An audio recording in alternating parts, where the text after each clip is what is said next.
It's been a little while since I did an update on the Mercedes, so I thought I'd do a video now to show you what I've been up to. It's positive, I think. Let's have a look.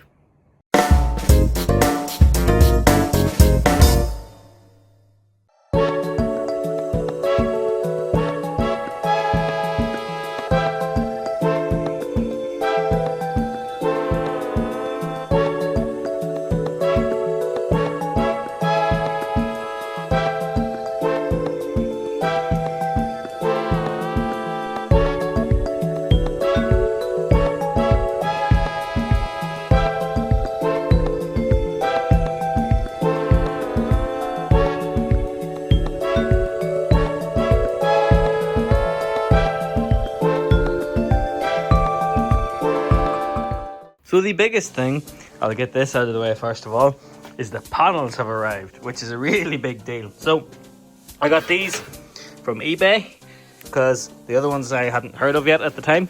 So these are the outer arches. I only really needed one because, as you can see here, well, it's bad. But the other side to buy the pair was like an extra 10 or 20 quid. So I thought, you know what, worst case Ontario, this can be used to make cuts or something like that. So that's cool. What's left here though is especially a big deal. Now there's actually one sitting in the car still, but these are from a company called Trabant.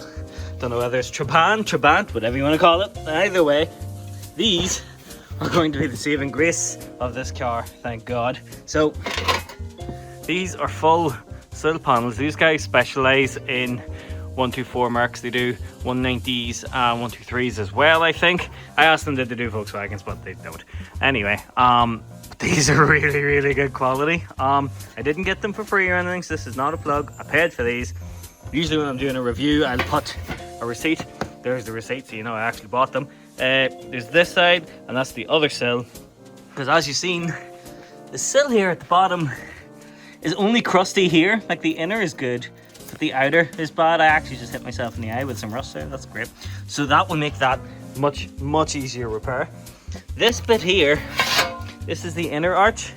And again, this has all the perfect holes and everything, which means that it's going to line up perfectly with that. So that'll make that a whole lot easier. You're going to ask why there's yellow paint. I'll get to that in a second. Now, this is really cool. You can see it here. This side's fine. But on the other side, for some weird reason, somebody decided to cut the other one in half. It's still stuck to the bumper, I think. Let me have a look. You can see it's been sliced in half, so this will replace that.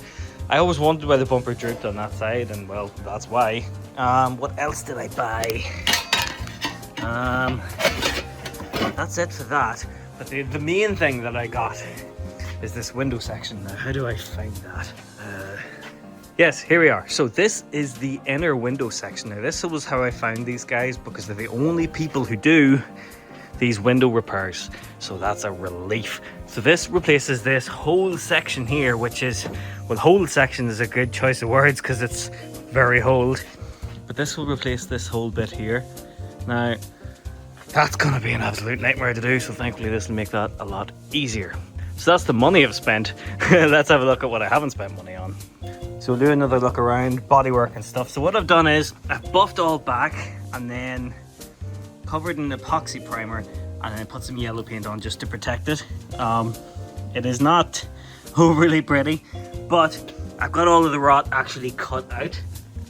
And yes, that's a scary amount of rot, but here we are.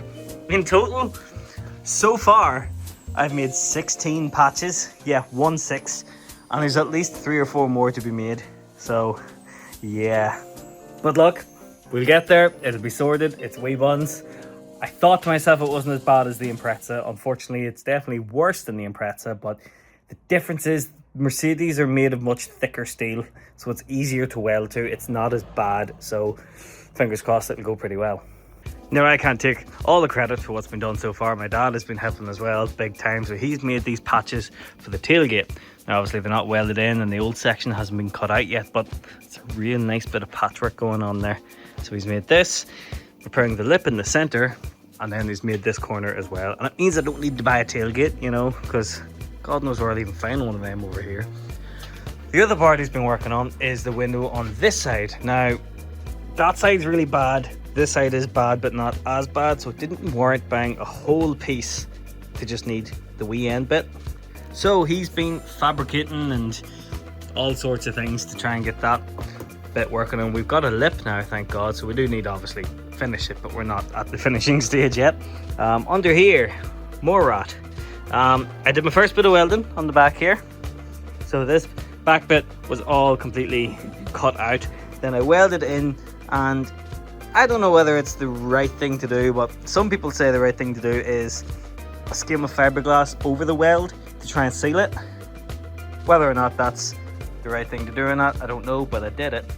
I don't claim to be an expert on bodywork, so if you have any better ideas or tell me that's a bad idea, feel free to put it in the comments. I'm not saying it's what you need to do, but it's what I have been doing. Did it with the Subaru as well, and to be honest, they're still perfect looking now, so you know, maybe I'm on to something, who knows. Also, I got a bit carried away with the paint pen and just had a bit of fun messing around because I wanted to put paint on it. Now, the last day I was welding on it, I was tired and cranky and wasn't really having a great time of it, so I stopped.